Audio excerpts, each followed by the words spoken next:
Hello everyone, welcome to SkillWeb. In this video, I will show you how to make a Google Form public. So let's begin the video.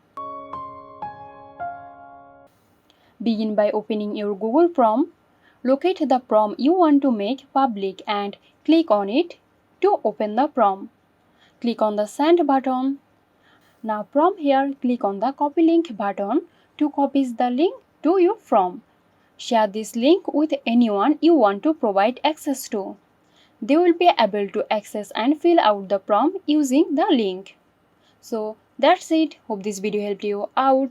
If it did, please like, comment and share, and don't forget to hit the bell icon for more interesting videos. This video is sponsored by Zerosoft. Zerosoft offers graphic design, UI UX design, digital marketing and web development. Elevate your brand with Zerosoft today. For more details, check the description box.